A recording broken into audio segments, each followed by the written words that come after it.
I'd like to try something new. Those of you who are able, please stand up.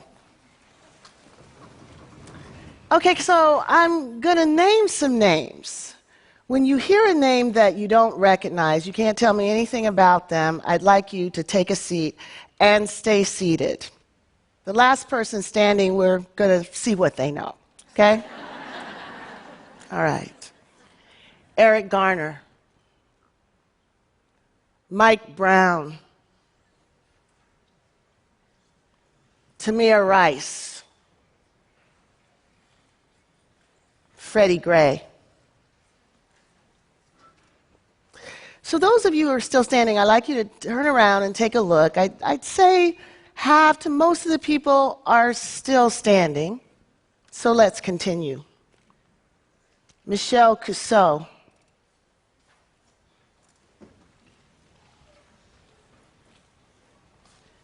Tanisha Anderson. Ara Russer. Megan Hockaday. So if we look around again, there are about 4 people still standing. And actually, I'm not going to put you on the spot. I just say that to encourage transparency, so you could be seated. So those of you who recognize the first group of names know that these were African Americans who've been killed by the police over the last 2.5 years. What you may not know is that the other list is also African Americans who have been killed within the last 2 years. Only one thing distinguishes the names that you know from the names that you don't know: gender. So let me first let you know that there's nothing at all distinct about this audience that explains the pattern of recognition that we've just seen. I've done this exercise dozens of times around the country. I've done it to women's rights organizations. I've done it with civil rights groups. I've done it with professors. I've done it with students. I've done it with psychologists. I've done it with sociologists. I've done it even with progressive members of Congress. And everywhere, the awareness of the level of police violence that Black women experience is exceedingly low. Now, it is surprising, isn't it, that this would be the case? I mean, there are 2 issues involved here. There's police violence against African Americans, and there's violence against women. 2 issues that have been talked about a lot lately.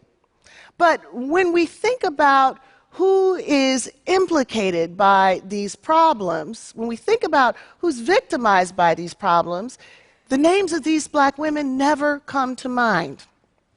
Now, communications experts tell us that when facts do not fit with the available frames, people have a difficult time incorporating new facts into their way of thinking about a problem.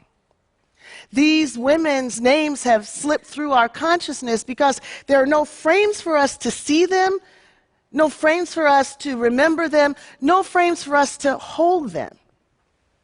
As a consequence, reporters don't lead with them, policymakers don't think about them, and politicians aren't encouraged or demanded that they speak to them. Now, you might ask, well, why does a frame matter? I mean, after all, an issue that affects Black people and an issue that affects women, wouldn't that necessarily include Black people who are women and women who are Black people? Well, the simple answer is that this is a trickle-down approach to social justice, and many times it just doesn't work. Without frames that allow us to see how social problems impact all the members of a targeted group, many will fall through the cracks of our movements, left to suffer in virtual isolation. But it doesn't have to be this way. Many years ago, I began to use the term intersectionality to deal with the fact that many of our social justice problems, like racism and sexism, are often overlapping, creating multiple levels of social injustice. Now, the experience that gave rise to intersectionality was my chance encounter with a woman named Emma de Graffenried. Emma de Graffenried was an African-American woman, a working wife, and a mother. I actually read about Emma's story from the pages of a legal opinion written by a judge who had dismissed Emma's claim of race and gender discrimination against a local car manufacturing plant. Emma, like so many African American women, sought better employment for her family and for others. She wanted to create a better life for her children and for her family. But she applied for a job, and she was not hired, and she believed that she was not hired because she was a black woman. Now, the judge in question dismissed Emma's suit. And the argument for dismissing the suit was that the employer did hire African Americans, and the employer hired women. The real problem, though, that the judge was not willing to acknowledge was what Emma was actually trying to say. That the African Americans that were hired, usually for industrial jobs, maintenance jobs, were all men. And the women that were hired, usually for secretarial or front office work, were all white. Only if the court was able to see how these policies came together would he be able to see the double discrimination that Emma de Graffenried was facing. But the court refused to allow Emma to put two causes of action together to tell her story because he believed that by allowing her to do that, she would be able to have preferential treatment. She'd have an advantage by being able to have two swings at the bat when African American men and white women only had one swing at the bat. But, of course, neither African American men or white women needed to combine a race and gender discrimination claim to tell the story of the discrimination they were experiencing. Why wasn't the real unfairness law's refusal to protect African American women simply because their experiences weren't exactly the same as white women and African American men? Rather than broadening the frame to include African American women, the court simply tossed their case completely out of court. Now, as a student of anti-discrimination law, as a feminist, as an anti-racist, I was struck by this case. It felt to me like injustice squared. So first of all, black women weren't allowed to work at the plant. Second of all, the court doubled down on this exclusion by making it legally inconsequential. And to boot, there was no name for this problem. And we all know that where there's no name for a problem, you can't see a problem. And when you can't see a problem, you pretty much can't solve it. Many years later, I'd come to recognize that the problem that Emma was facing was a framing problem. The frame that the court was using to see gender discrimination or to see race discrimination was partial, and it was distorting.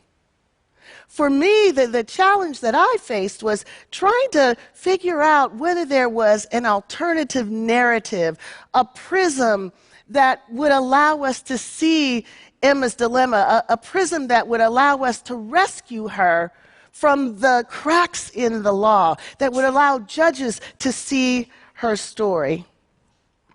So it occurred to me, maybe a simple analogy to an intersection might allow judges to better see Emma's dilemma. So if we think about this intersection, the roads to the intersection would be the way that the workforce was structured by race and by gender.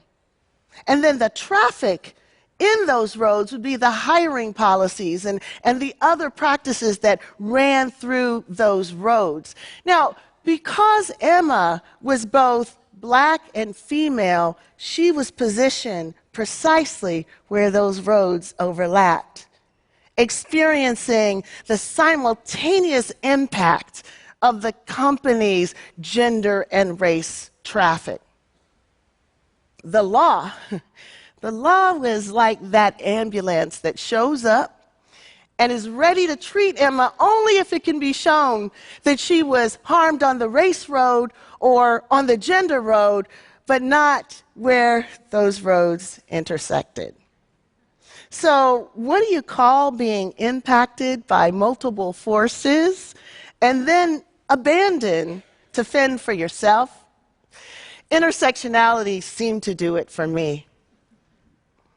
I would go on to learn that African American women, like other women of color, like other socially marginalized people all over the world, were facing all kinds of dilemmas and challenges as a consequence of intersectionality, intersections of race and gender, of heterosexism, transphobia, xenophobia, ableism. All of these social dynamics come together and create challenges that are sometimes quite unique. But in the same way that intersectionality raised our awareness to the way that Black women live their lives, it also exposes the tragic circumstances under which African American women die. Police violence against Black women is very real. The level of violence that Black women face is such that it's not surprising that some of them do not survive their encounters with police. Black girls as young as 7, great-grandmothers as old as 95 have been killed by the police. They've been killed in their living rooms, in their bedrooms. They've been killed in their cars. They've been killed on the street. They've been killed in front of their parents, and they've been killed in front of their children. They have been shot to death. They have been stomped to death. They have been suffocated to death. They have been manhandled to death. They have been tasered to death. They've been killed when they've called for help. They've been killed when they were alone, and they've been killed when they were with others. They have been killed shopping while Black, driving while Black, having a mental disability while Black, having a domestic disturbance while Black. They've even been killed being homeless while Black. They've been killed talking on the cell phone, laughing with friends, sitting in a car reported as stolen, and making a U-turn in front of the White House with an infant strapped in the back seat of the car. Why don't we know these stories? Why is it that their lost lives don't generate the same amount of media attention and communal outcry as the lost lives of their fallen brothers? It's time for a change.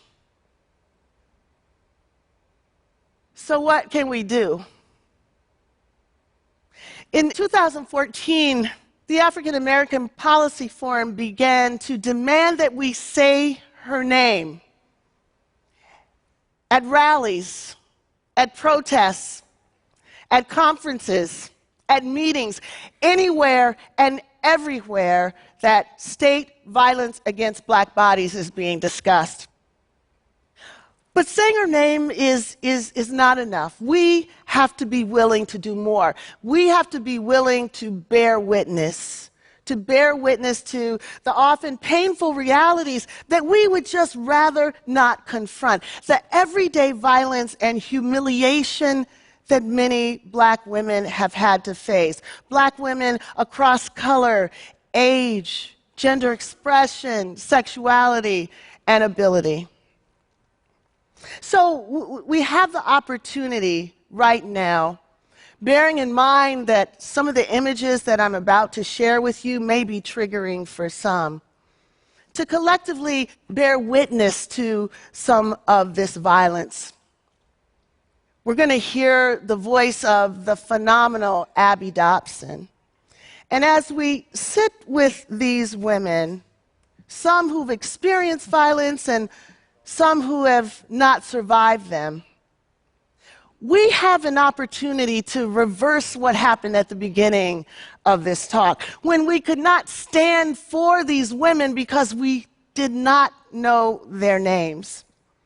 So at the end of this clip, there's going to be a roll call. Several Black women's names will come up. I'd like those of you who are able to join us in saying these names as loud as you can, randomly, disorderly.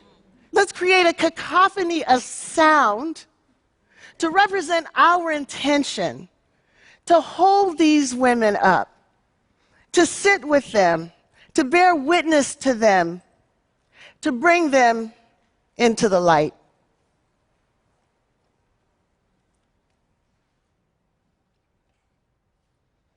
Say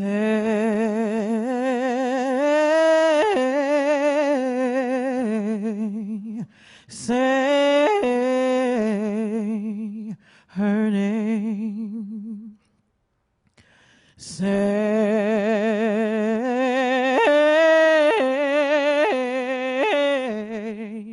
Say her name. Oh,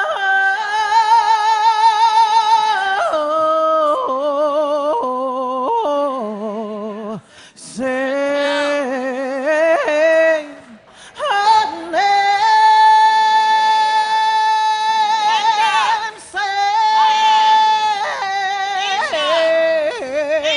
her name. Say her name. Say their names, for all the names I'll never know.